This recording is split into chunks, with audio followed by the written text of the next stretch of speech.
Hey, this is Ken Finnan, and welcome to Security Showdown, where egos clash and the gloves come off. Tonight's matchup, broker-dealers versus investment advisors. One sells you what you want, the other claims to act in your best interest. Who's the hero and who's the villain? Let's meet our fighters, Sarah, who believes in commissions make the world go round, and Mark, who swears by fees and fiduciary duty. Let's rumble.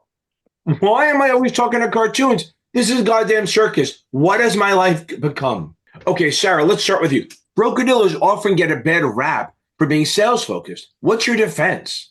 Defense? I don't need a defense. Broker-dealers give clients exactly what they ask for, products that work for their goals. We're like a buffet. You pick what you want and we serve it up. Investment advisors, on the other hand, are like those restaurants with no menu.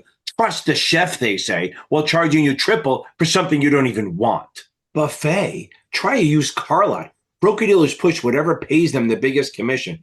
Meanwhile, investment advisors are fiduciaries. We put our clients' interests first, not our paychecks. Sarah's team is all about conflicts of interest wrapped in a shiny sales pitch.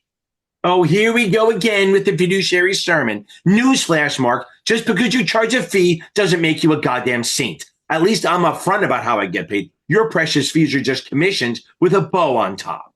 Okay, Mark, let's talk conflicts of interest. Investment advisors claim to avoid them. True? Absolutely. As fiduciaries, we are legally obligated to act in our client's best interest and disclose any conflicts. Broker-dealers, on the other hand, just have to meet the suitability standard, which is basic code for good enough. If Sarah sells you a product that works for you but lines her pockets, that's fine by her rules. Suitability isn't good enough, Mark. It's tailored to the client's needs. Let's not pretend you're conflict-free. You charge fees based on assets under management, so you're incentivized to tell clients, don't pay off your mortgage, give me the money instead. You're just as biased, but you dress it up in fancy legal terms. Wow, Sarah, that's rich coming from someone who gets kickbacks for pushing mutual funds with 12b1 fees. At least my fees are transparent. Your conflicts are hidden in fine print so small, even lawyers need a magnifying glass. Kickbacks? You mean the commissions I earn for providing real value to my clients? Sorry if that bothers you, Mark. Maybe you should try working in sales. You might learn how to talk to actual people. Let's dig into the rules, Sarah. Broker-dealers are regulated by FINRA, but Mark's camp has the SEC. Who's got the better oversight? That's right, Ken. Broker-dealers are under the watchful eyes of both FINRA and the SEC, which means we've got double the oversight to protect investors and keep things running smoothly. Investment advisors, on the other hand, only deal with the SEC, which is so busy with hedge funds and corporate filings, they barely have time for Mark and his ivory tower pals. Double the oversight? That's a stretch, Sarah. FINRA is a self-regulation at its best, like letting teenagers set their own curfews. Sure, the SEC looks over your shoulders, but let's not pretend FINRA is run by the same firms it's supposed to be policing. At least the SEC holds us to one clear, consistent fiduciary standard.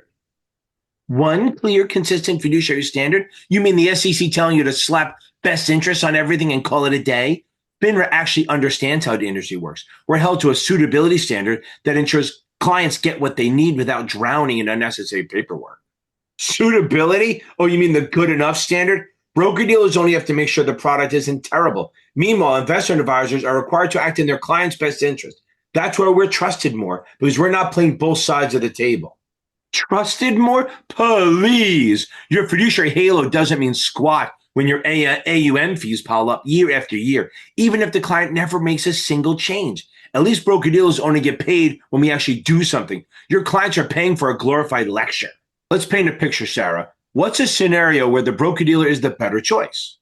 That's easy. Say a client wants to buy a specific stock or bond. They don't need any long-term plan. They just need execution. Why should they pay Mark's fees when all they want to do is buy Apple stock? Broker-dealers get it done fast with no unnecessary fluff.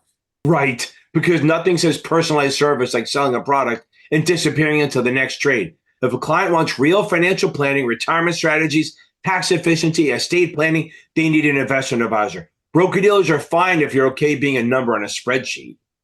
And investment advisors are fine if you just like paying someone to tell you, just hold on to this ETF and cross your fingers. You're not planning. You're just stalling. Final thoughts. Why is your model better, Mark?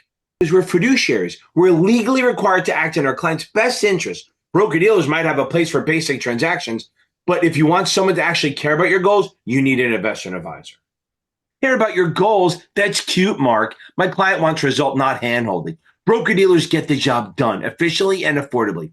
If you want someone to charge you for overcomplicating things, go with Mark. If you want action, come to us. Action, more like sales taxes disguised as advice. And investment advisors are all talk, no results. Enjoy your compliance paperwork, Mark. I'll be out here actually helping people. Well, there you have it. Broker-dealers promise quick results and tailored products, while investment advisors swear by fiduciary duty and the long-term planning. Whether you prefer Sarah's fire or Mark's moral superiority, the choice is yours. Join us next time on Security Showdown, where the stakes are high and the insults are higher. I need a new job.